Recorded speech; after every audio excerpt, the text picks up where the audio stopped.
I'm an Uber driver at night, like a vampire. I drive from 9 p.m. to 5 p.m. I'll just say that's kind of like my schedule, depending on the day. And I normally take about maybe one day off, depending on how I'm doing, something like that. I think a lot of people don't realize that driving takes a lot out of you. And definitely driving Uber in California can be pretty challenging as far as, traffic and all of that stuff. So driving at night, I kind of avoid a lot of the LA traffic and stuff like that. But the point is, for the purpose of this this video is to kind of give you guys kind of an idea. What do you do as an Uber driver when you have a dream beyond Uber? And let's just keep it real. I hate driving from the perspective of having to drive to earn a living. I'm very good at it. Uber scores you, up to like 5.00 or whatever like that, a 5.0 score. I'm at 4.99.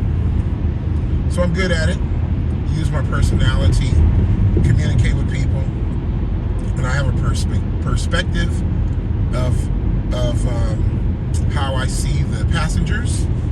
I believe that God has given me the best passengers. He doesn't put bums in my car, and Uber's algorithm typically matches you with people that are similar. So they're not going to put a person with a 2.0 score with a 5.0 driver, something like that. So this is phase one of my plan, 2025. Phase one is me driving, and then I own an education consulting business that I started and that I'm building, and with clients as my second job as a part of phase one.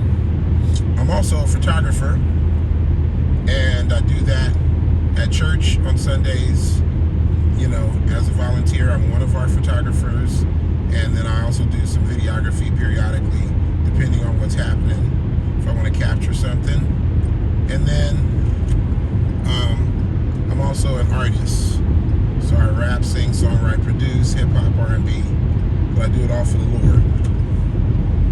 So, I do production and stuff like that. So how in the world do you put all of that into a schedule, which is the challenge, which is what I'm trying to figure out, is how to balance these things, especially because as a driver, you use a lot of energy, as I said. And, when you get home in the morning, the last thing that I want to do is go in the studio or work on anything or something like that. You just basically want to grab something to eat, maybe turn on some sports talk, to just lull yourself to sleep after showering and changing your clothes and stuff. So that's kind of like the daily thing. But that's the purpose, that's the goal, right? So hating it, having 2 jobs, 3 jobs, 4 jobs becomes a challenge, because you got to think creatively about your schedule and how you're going to do the things that you need to do, because you don't want to remain in this one place. So like I said, in phase one, I consider Uber to be the consistent thing. I don't see it as a bad thing necessarily, other than the fact that I hate it, having to do it, right? Especially because, income-wise, Uber is not what it used to be. I drove for like 7 years prior to when I started back driving, and Uber used to pay like, I would say like, as a driver, you might get like 70% of what you were making. but of all your fares and everything and stuff like that. But something happened where California, in the last election prior to this one, that just passed in the 2020 election, a lot of drivers were getting gassed up by these politicians who wanted to make a name for themselves, and they put forth this bill to try and change gig workers to employees. Well, as an Uber driver, you don't want somebody controlling your schedule the same way an employee does. And a lot of Uber drivers, like myself, some of us are older, and like the workforce has changed a lot, and they don't necessarily tell you that they're practicing ageism and want to keep you out as far as hiring you for certain jobs. They just treat you like there's ageism. So I'm 59 right now. I'll be turning the big 6-0, Lord willing, in April. And so as I was applying for jobs and things like that last year, you begin to experience certain things that basically tells you it's ageism. Well, also, I got injured, tore my rotator cuff in my right shoulder, slinging bags and things like that, and then also strained my back. And when you're sitting around a lot, as most people, are aware about the fact that, you can't just sit all the time, because it's not good for your body, it's not good for your organs. You need to move around. So, because it was sedentary in some aspects, you gain weight and all of that kind of stuff. So, long story short, I stopped driving, and I was just relying on my graphic design, my photography, and things like that. But of course, those things, as you're building it, are not consistent income that you need. So that can create tension with regard to paying your bills. And in California, it ain't cheap, So like my rent out here is like $25.75. So now you imagine, like, as an Uber driver, they stop paying the same way, and now you get about 42% of the amount that you used to make. So like 1 week, I made over $1,000, or as the young folks would say, a rack. But Uber took their 20-something%. But then because of this new politicians in the voting, they changed that. The whole thing about the gig economy is that drivers wanted benefits. And so instead of Uber taking it on as a company saying, okay, we'll pay benefits to all of these drivers, they rolled it over to the drivers. So everything that the state requires in California for insurance, and then everything that the state requires in terms of the accidental insurance and benefits, also, they rolled all of that over to the drivers. Well, you have to drive a certain number of hours in order to qualify for that. So one of the weeks, that I started back, which I started back driving December 16th, it's like a whopping 54 cents. That's just, you put that on my statement, that just makes you mad. It's like, what am I going to do with 54 cents?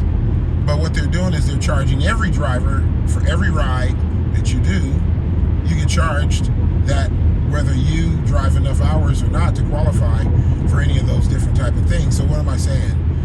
Imagine you made $1,000 on your job, and then you only got to keep 42% of it.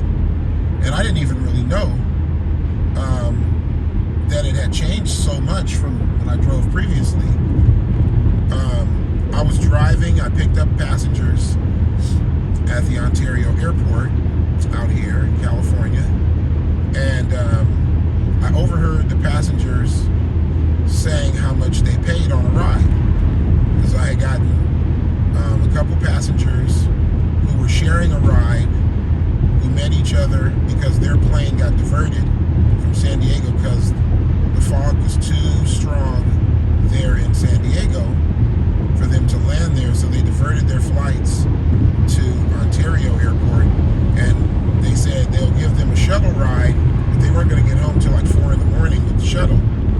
So of course a lot of people said, I'll just take, an Uber to go to San Diego instead of sitting around waiting on that shuttle. And remember, this is after 9, 10 o'clock at night. Like I said, I don't get started until after then. So we're talking 11 or 12.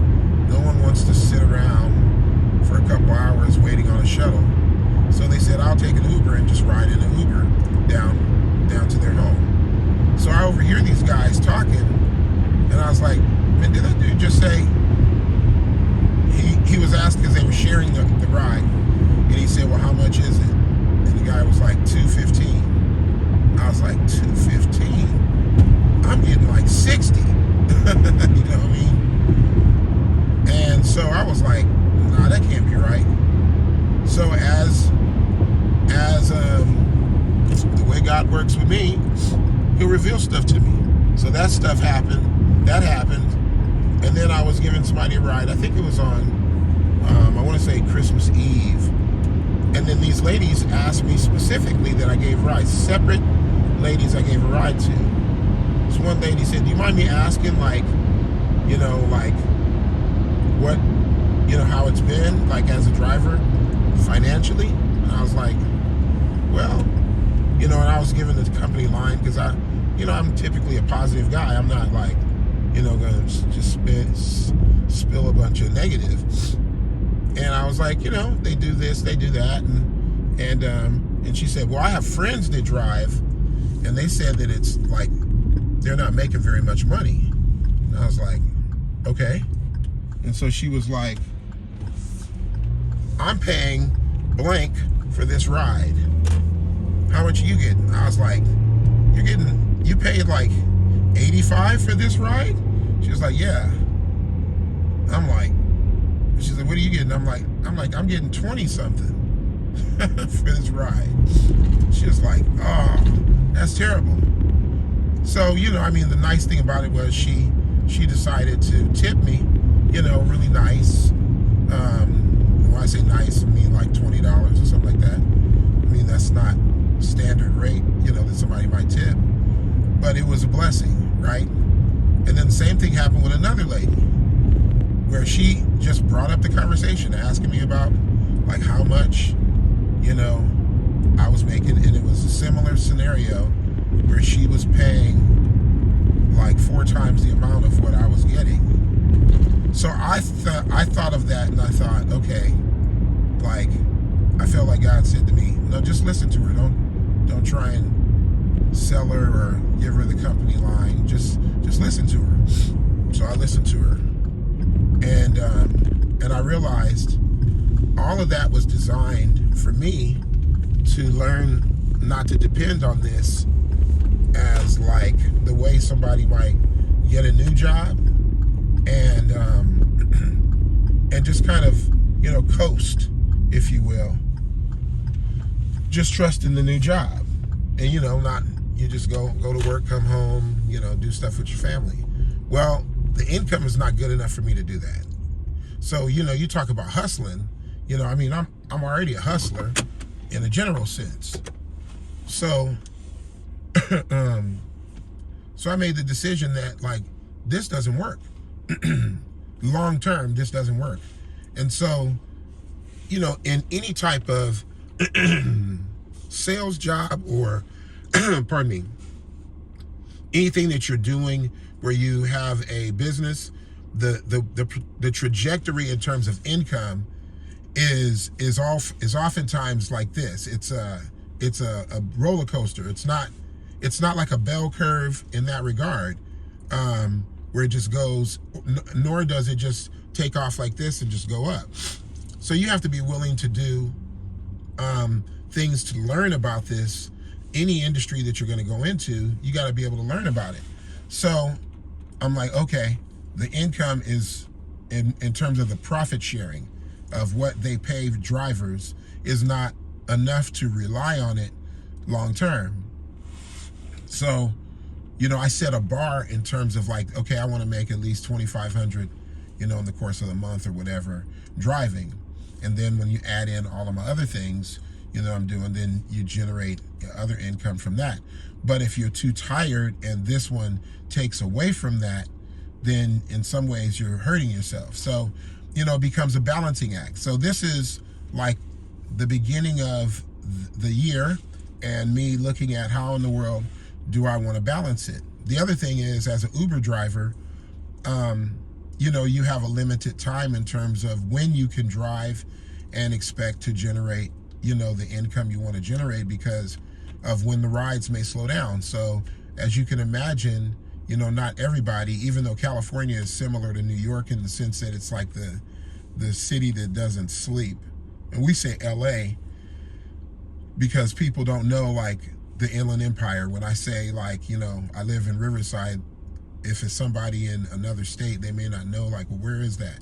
So we say LA in a general sense. But if somebody is from California, or they have family in California, or they travel to California, they may be more aware of the smaller cities, in the suburbs or whatever like that. So if I say Fontana, or if I say Lake Elsinore, they're gonna know what I'm talking about. If I say Winchester, they may be a little bit confused, some people, because they may not know like some of the smaller cities or whatever like that. Marietta, Menifee, stuff like that, they may not know. So my point is that you can't necessarily expect to get rides on a consistent basis after a certain time at night. So you have to be very strategic and creative about what you do. So I've learned different things that I've needed to do in order to generate more income. I learned actually from, somebody that mentored me a little bit regarding this. He was making like 6 figures a year as a driver, but he was like old school. Like he had started when Uber was very new, and it was like Uber and Lyft at the time. So a lot of drivers will do 2 apps. They'll drive on Uber and they'll drive on Lyft. And so that's how they generate their income. By doing both, so that way if it's slow at one time, they'll be able to pick up rides at another.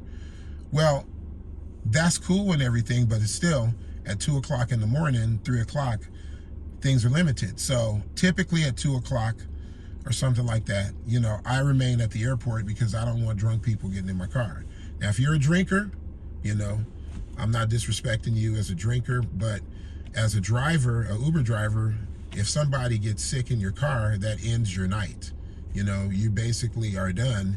And yes, I hear the questions, does Uber charge a cleaning fee? Well, if you've ever rode in an Uber, and if you got sick, that Uber charged you when you got sick in their driver's car, because you basically just ended their shift and now they have to get their car cleaned.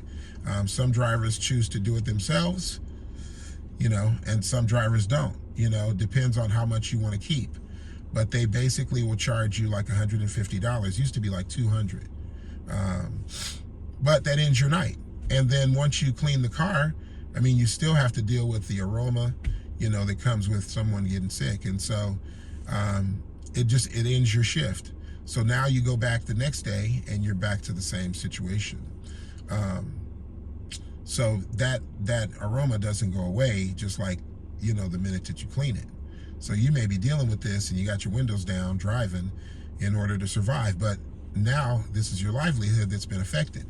So the bars in California they stopped serving alcohol at 2 a.m.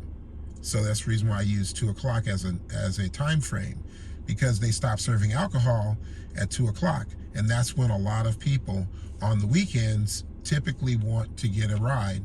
They don't want to get a DUI. A DUI may cost you $15,000 to $20,000. You lose your license. And so there is a benefit to riding Uber. There's a detriment for the drivers if the person doesn't know how to contain their alcohol. And take a guess on who typically gets sick the most, gender-wise. It's not hating on a gender. Who gets sick the most? Women. Women are less likely to hold their alcohol. And I got a lot of stories I won't share with you right now. But women have destroyed my car at different times, and I've had to, get that car fixed or whatever, get the car cleaned in the past. Well, the other thing is that now a lot of car washes, they will not shampoo your car and do all of that anymore, because a lot of cars have computer systems now that are in the back seat underneath the floorboard. And so they know that if they damage that computer system underneath by using water and those brushes that are wet and everything like that, they realize that that computer system can be $3,000 to $5,000, and they don't want to take that kind of liability. So they basically just look at you and say, hey, I'm sorry, I can't do it for you. So it's a quandary. So long story short, you don't want to do drives at night picking up people from the bars or even anything like that. They typically are people that are more belligerent, a little more loose with the tongue, and so you got to endure a lot of different things. So long story short, phase one of 2025 for me is me doing something that I don't really like doing anymore. I used to, but being a husband and a father, and wanting to spend time with my wife when she gets home from work. We basically, like WWE, we tag off. I do work at night, she works during the day, and so because we're down to one car right now. So that's what a lot of people deal with, and my family is no different. So trying to come up with the rent and not putting the pressure on her for everything while I'm building the other things, it motivates me to do those things. So next time, tomorrow, I'll talk about how do I maintain my joy in phase one? How do I remain encouraged while I'm doing this? All right? Y'all stay focused.